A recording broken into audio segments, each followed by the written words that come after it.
5 জন মহিলা ও 4 জন পুরুষের মধ্য থেকে 2 জন পুরুষ এবং 1 জন মহিলা নিয়ে একটি দল কতভাবে বাছাই করা যায়? এই অঙ্কগুলো 5 জন আমার মহিলা, সমস্যা। হ্যাঁ, আবার শোনো, 5 জন মহিলা, 4 জন পুরুষ। এটা আমার সবচেয়ে বেশি গরম লাগে এই অঙ্ক। 5 জন মহিলা, 4 জন পুরুষ, এর করতে বলছে কি 5 জন মহিলা 4 জন পুরুষ থেকে 2 জন পুরুষ 1 জন মহিলা বের করতে হবে। 2 জন পুরুষ একজন এখান নিতে থেকে হবে। নিতে হবে, 2 জন পুরুষ এখান থেকে নিতে হবে 1 জন মহিলা নিয়ে একটি দল কতভাবে বাছাই করা যেতে পারে? একটি দল কতভাবে বাছাই করা যেতে পারে?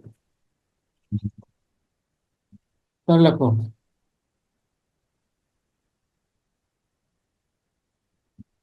দল বাছাই।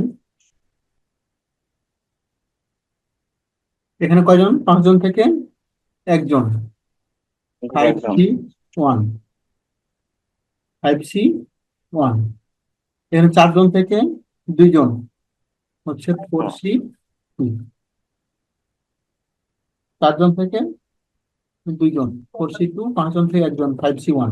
এটুকু মনে রাখতে পারবা। 4 জন থেকে 1 জন নিব, 5 জন থেকে 1 জন নিব 5C1, 4 জন থেকে 2 জন 4C2। এখন এই মানটা কেমনে বের করবো, তাই তো? 5C1 এর মান কত, 4C2 এর মান কত?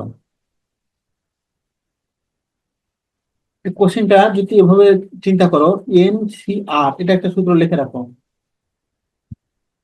NCR, ওকে হচ্ছে ফ্যাক্টরিয়াল এন, নিচে হচ্ছে ফ্যাক্টরিয়াল N-R ইন্টু ফ্যাক্টরিয়াল আর। এটা সূত্র মুখস্থ রাখতে হবে, হ্যাঁ। আর একটা শর্টকাট শিখাই দিব, factorial N, factorial N-R, factorial R. তাই যদি বলি 4C2, আচ্ছা, ফ্যাক্টরিয়াল 4 মানে তো জানো নাকি? 4 into 3 into মানে 2। যতগুলো আছে নিচের দিকে সবগুলো সংখ্যার গুণফল। তাহলে 4C2, তাহলে উপরে হবে ফ্যাক্টরিয়াল 4, নিচে হবে কি 4 - R, তার মানে 4 - 2, 2 ফ্যাক্টরিয়াল ইন্টু আর ফ্যাক্টরিয়াল 2 ফ্যাক্টরিয়াল।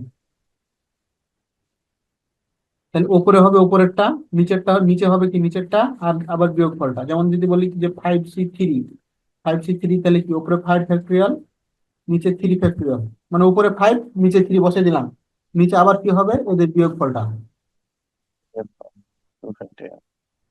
তোদের মনে থাকবে না? তাহলে এখান থেকে 4C2, এখানে মান কত হচ্ছে, 4 ফ্যাক্টরিয়াল মান হচ্ছে 4, 3, 2, 2 এর ফ্যাক্টরিয়াল দিয়ে দিতে পারি। আর এখানে 2 ফ্যাক্টরিয়াল, 2 ফ্যাক্টরিয়াল থাকলো, 2 ফ্যাক্টরিয়াল 2 ফ্যাক্টরিয়াল কাটা, 2 ফ্যাক্টরিয়াল মানে হচ্ছে 1, 2, তাহলে কত হচ্ছে 6, তাই না? হুম।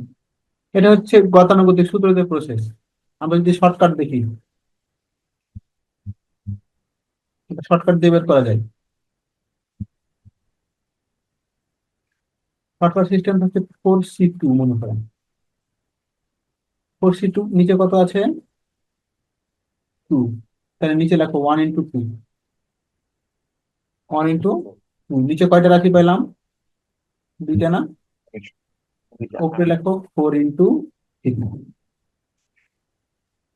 নিচে যখন লিখবো তখন 1, 2, 3 এভাবে শুরু করব, আর উপর দিক থেকে যখন আসবো নিচে নামবো আস্তে আস্তে। এটা তাহলে উপরে উঠবে আর উপরটা। এখন যদি বলি যে 10C2, এটার মান কত? 10 into 9 divided হচ্ছে 2 into হ্যাঁ, 1 10 into × 9, নিচে হবে 1 × 2। যদি বলি যে 15C3, এর মান কত হবে? নিচে হবে 1, 2, 3, উপরে 15, হবে 14, 15, 13। 14, 13। ঠিক আছে? এটা যে মানে সূত্র না ইউজ করে বের করা যায়। তাহলে এখানে দেখো 5C1, 5C1 মানে 5, 4C2 মানে হচ্ছে 6, তাহলে হয়ে গেল মোট 30। 30 প্রকারে বাছাই করা যায়।